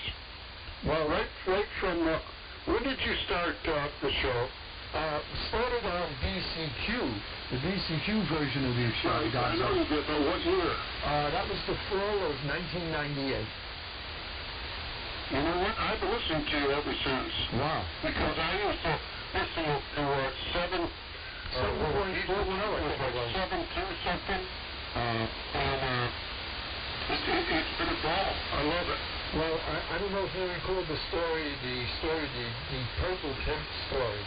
Was the story I told that people to this day remind me that they thought was great, that I should go find the recording of and replay. And maybe next week, because I'm all radioed out. Okay, man, we'll take a break and put some good stuff on it. I will be listening. I certainly will, my friend. Randy, thank you, darling. Okay, man, take it easy. All right, Barbara, I'm, of course, my best to Randy and his family. Now, I would have to assume that it's likely that 80 or 90% of my current audience did not hear that show, so they'll enjoy it. And, of course, those that heard it and last heard it 20 or more years ago are going to get fucking entertained all over again. So, another public service courtesy of Radio Newyork International, and also will be a public service courtesy of the WBCQ, because they'll get it on the air for us. That's what I think I'm going to have to do, because I need a break from the heavy stuff. Yeah, for some reason I didn't disconnect. I need a break from the heavy stuff. Although the heavy stuff is really important, because when I talk about taking down Donald Trump, I talk about taking him down physically, personally, taking him down a couple of notches so that politically he becomes impotent, or less potent than he is now. He'll never be impotent. There's always going to be 20 or 25% of the electorate, also known as I'm not going to put them down, known as the hardcore, the maggots. John, you just did put them down. The cultists that will never abandon the dollar store Jesus. But they are a minority. And all it's going to take, probably, to take down our government, our flawed but better than most system of government, would be a minority of these God is on our side demigods playing dress up as patriots. And they're doing it in service to a man, a man so reprehensible, so evil, that in spite of his many flaws, faults, and failings, those things matter not a bit to those who claim allegiance, not to America, not to the republic for which the flag stands, because pledging allegiance to the flag is always a pretty fucking stupid thing. I have a love for the flag. I guess that's based on the fact that I grew up knowing that the flag, to me at least, represented America's glory and all those American patriots that were injured and died or otherwise served in helping preserve this democracy. But those that follow Deadbeat Donald are pledging allegiance not to America, but to a party promising law and order while they support the lawless and orderless actions of people and leaders around the world that Trump salutes as heroes, along with the insurrectionists that he salutes as heroes. Elect me, and I'm proud of them all. And then I want to smack you even more than I do now. And be those of you that do support him. One more time tonight, maybe not the last time. Don't you not recognize the evil you enable by supporting the self-satisfaction? Is your brain unable to bring to full term the realization that what he wants for America is only his total control over America? And that what you want and you need is not a front to this brigand as and victims our liberties, ultimately blessed with his will and his will alone. If you give him a second chance to do so, he most assuredly will do just that. And if you cannot see this, if you refuse to question your loyalty to evil, I have sorrow for you. And again, I know some of you. You make me sad. And I'd like to think you're better, much better, than the scumbag many of you already at least once wasted a vote on. And to do it again is to capitulate to evil and propagate his sickness.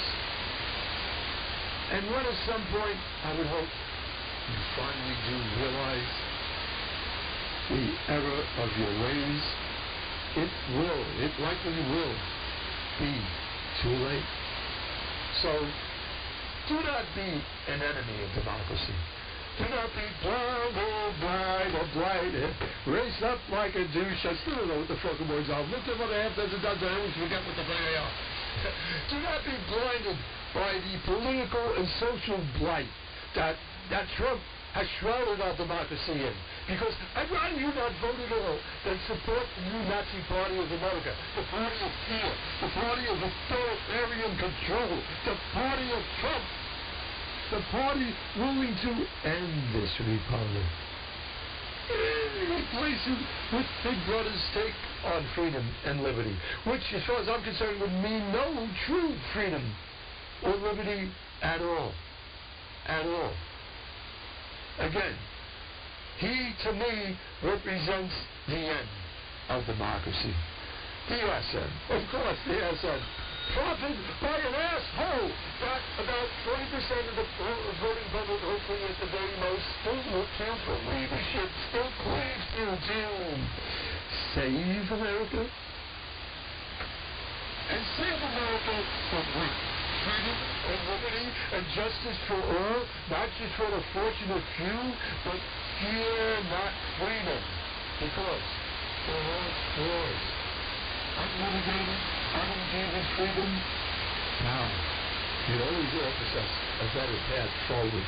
Forward. It's invariably better than the rule of those who believe you can be free. You can be as free as we're going to allow you to be.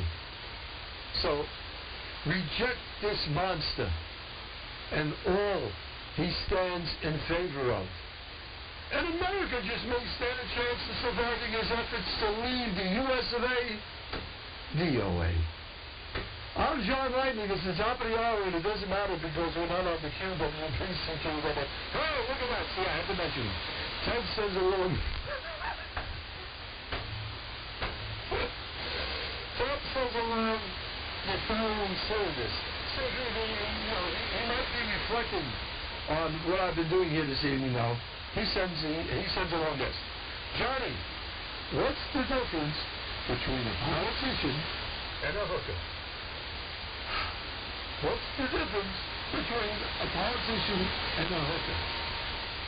Answer, the hooker will stop fucking you once you run out of money. Don't keep us a secret any longer. We're Radio Newyork International. The best fucking station in the world. Yes, we are. The greatest sound in town. Yeah, right. This is RNI. Visit us at johnlightning.com. johnlightning.com. All right. Yes, this is 11LR&I, where the truth and the facts always matter. And doing my best to present a heaping helping of both to you, will continue to be. Maybe for another 30 or 60 minutes. John B. Randy, strange visitor to the little planet. Human views are things you need to adopt as your own. Yes, take my views and opinions, please. Especially if yours are supportive of deadbeat Donald. And if they are, just know this, you're fucking wrong. Thank you. This is 11L Radio New York International.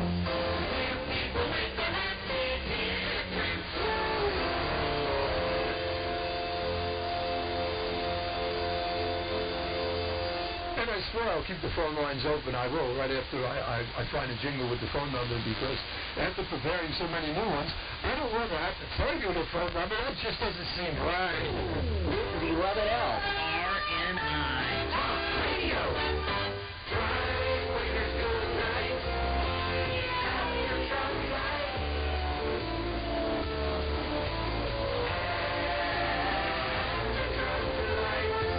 Joe Biden has been elected president. Winning the White House and denying President Trump a second term. Well, it's easier to be a parent this morning. It's easier to be a dad. Goodbye. Goodbye. Good day, sir.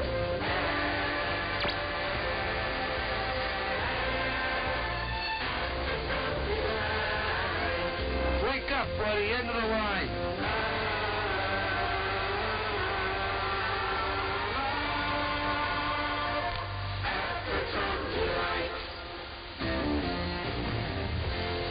And like that, he's gone. If only. I'm so indicted, and I just can't hide it. I'm about to go to jail, and I don't like this. I'm so indicted, and I just can't hide it. I know. I am so screwed. I can't breathe. You're better off when your radio's on. The place for bloviation brilliance, R&I. Anybody have a new dishwasher? So you can actually wash and rinse your dishes without having to do it all the time. And a new kind of clean with What do you mean? A new kind of clean. dirt-free, film-free, better rinse wash. A new kind of clean. With Abbott. Here's proof. See how clear the water is. The new kind of clean. Dirt-free, film-free, better rinse too. Less feel noticeable spit unrinse suds with high subsidies. Use after filter your automatic because Get a dirt-free, film-free, better rinse wash. A new kind of clean. With Abbott. It's LF Newport, John B. Wagner, and Dave the Burning Man. Only on 11L R&I, Bug Free Radio. Deadbeat Donald. I don't know if you broke down by David Pecker. That Pecker may be hard on Trump. I mean, his testimony. Of course, most women would not want his woman married. I mean, some women not digging for gold. Some women would have to use bleach on her vagina after having him enough. In the morning, eat the let's make America great. Oh dear, oh that the orange one, and just don't wanna have time. Oh, don't wanna have time. Don't wanna have fun, girl. Don't wanna have fun, Mary's done. Oh, don't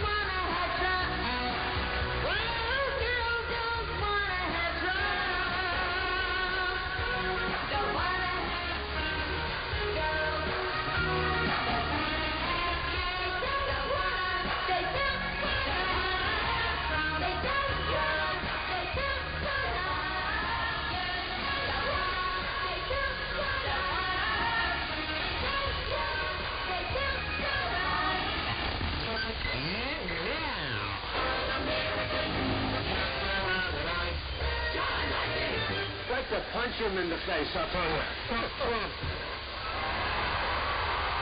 I concur, Bobby. That's right. This is the 11-hour network. I am John P. Lightning. It's Radio New York International, bringing you the show you know, a special edition, a very special edition of the show you know.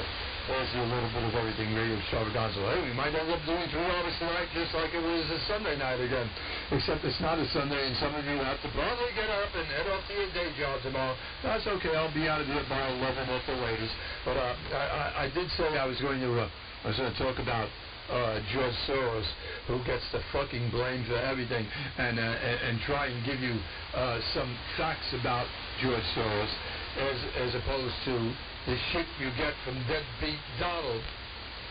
Because Donald Trump was constantly tying George Soros into Alvin Bragg. You know, supposedly Alvin Bragg is totally funded by George Soros. You know, George Soros, that Donald Trump always tying George Soros to Alvin Bragg. And experts have noted that the connection, well, being charitable here, it's a mischaracterization.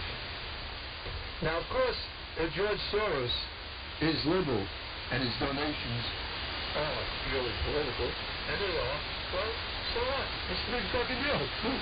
What's wrong with that? What is wrong about that?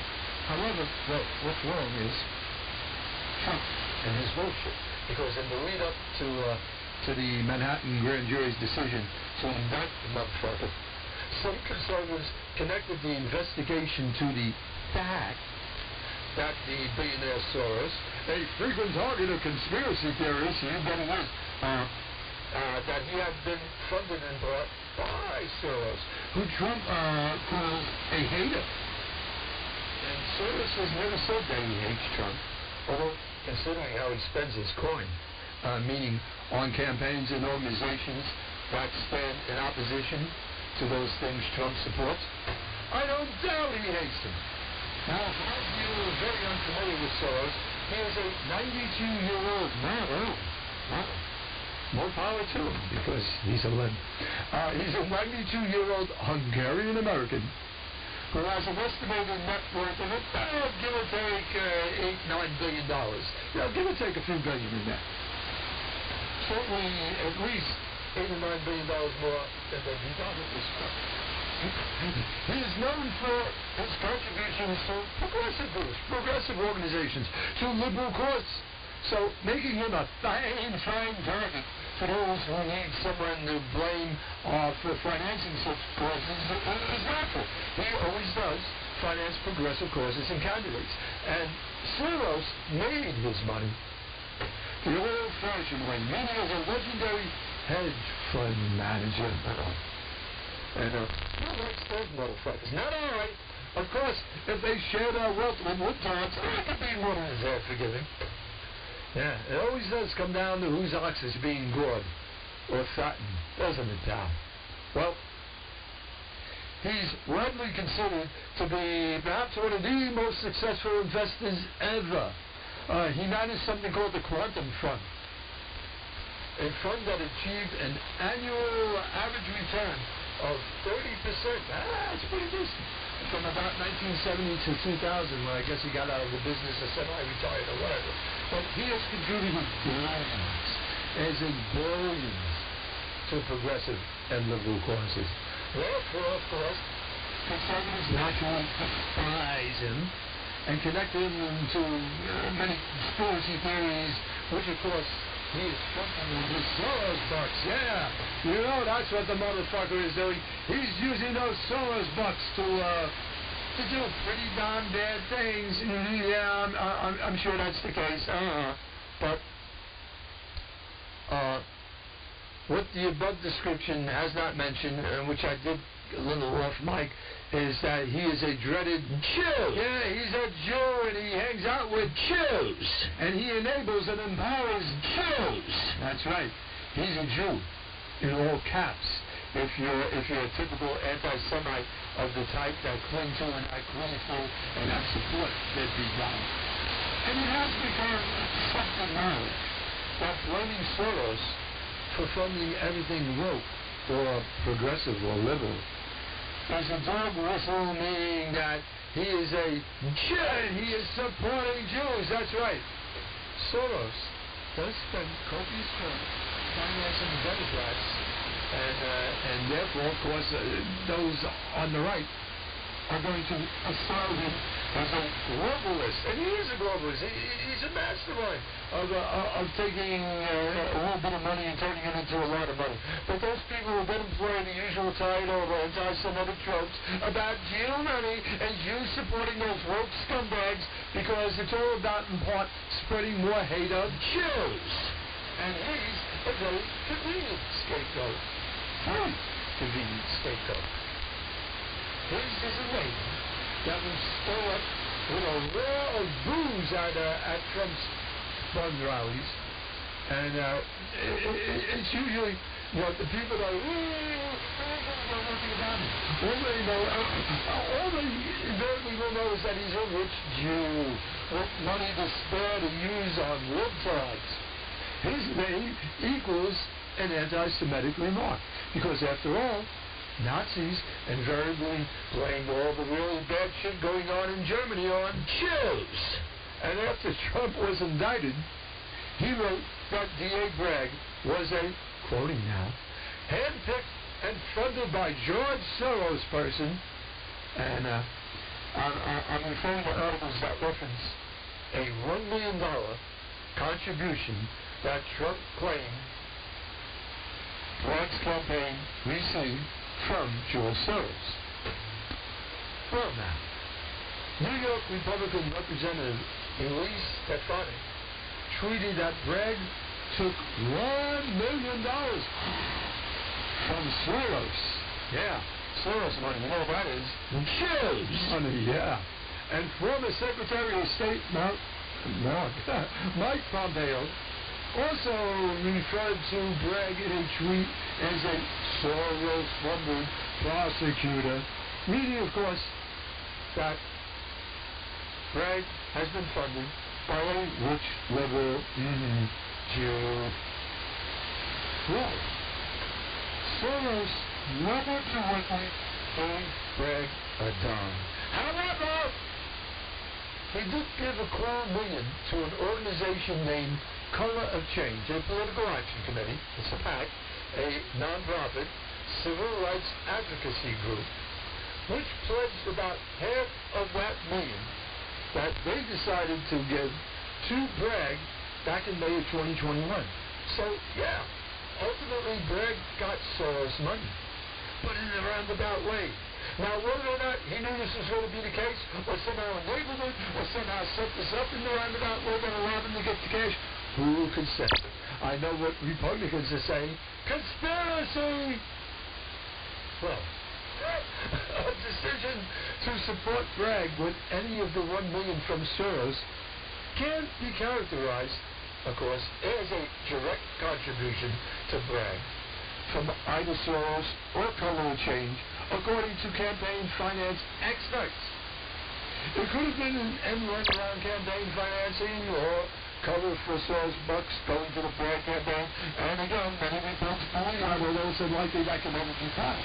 So the Color of Change PAC ultimately made no direct contribution to Bragg's campaign.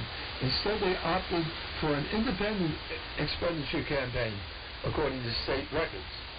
And as an election law expert opined, if Color of Change's spending in support of Bragg meant the legal requirements for independent expenditures, then it is not fair to say that Soros or Color of Change contributed to Bragg. I love these end arounds.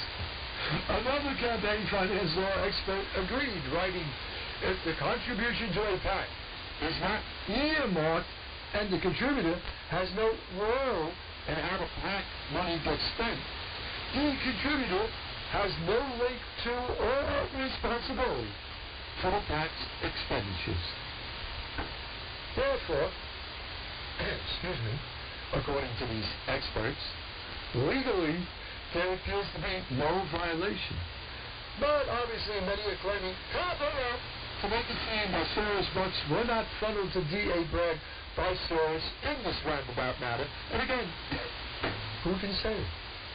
Now, Soros' son and daughter, here's the rub, Bob. Here's where it starts. His son and daughter contribute directly to Bragg's campaign. And this is according to the very public records. Therefore, another Soros Butts connection can be made. Because after all, whatever money they contributed to Brad's coffers, hey, if they contributed money to Bragg, didn't it ultimately, initially, actually come from Soros?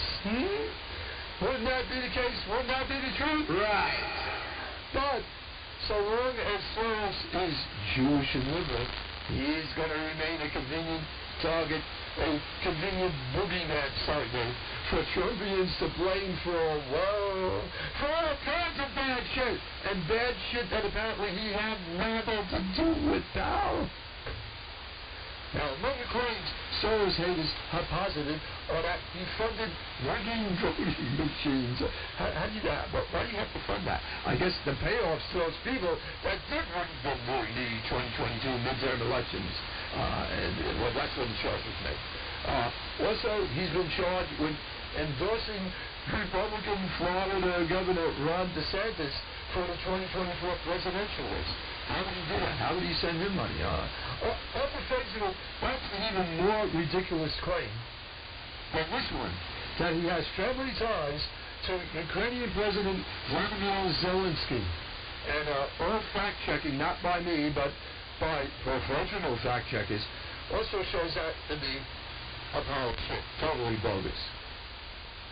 Soros is a large dollar donor who likes to donate a lot of money to liberal or left-leaning causes. And I think that kind of makes him the evil twin of the Koch brothers in the minds of many folks on the right, a political science professor at the University of Buffalo State. And that apparently is not Buffalo chips. And might I add, Soros is still Jewish.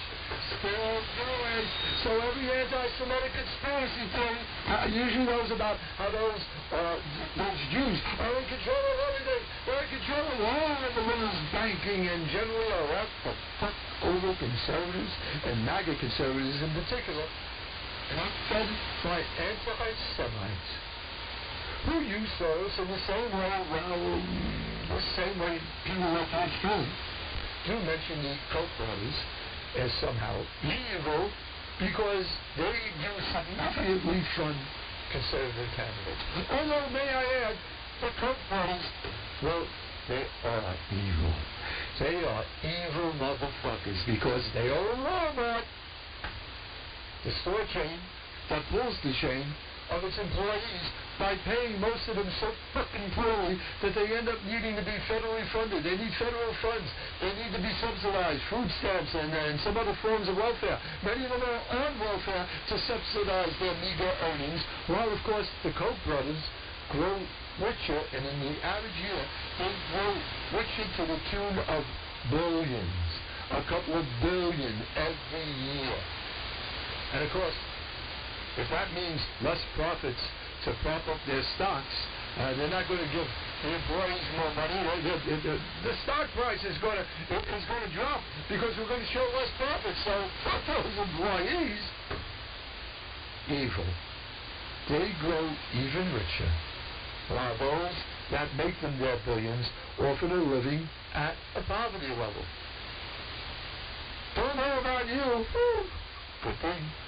But yeah, that makes them evil. But Soros is evil because of how he chooses to spread his wealth about. And by the way, a spokesperson for Mr. Soros said that the two men have never met, nor has Mr. Soros ever given money directly to Mr. Bragg's campaign. But that being done, or you all know him, like the man who steals from usually the middle class, from the middle class to rather poor individuals. You know, he's the people he always fleeces for cash just about every fucking minute of his pathetic existence. Still refers to D.A. Bragg as bought and paid for by Soros. Yes, all Soros bucks. But friends, as I say just about every show here, facts do matter. Facts do matter on Radio New York International and on the Extravaganza.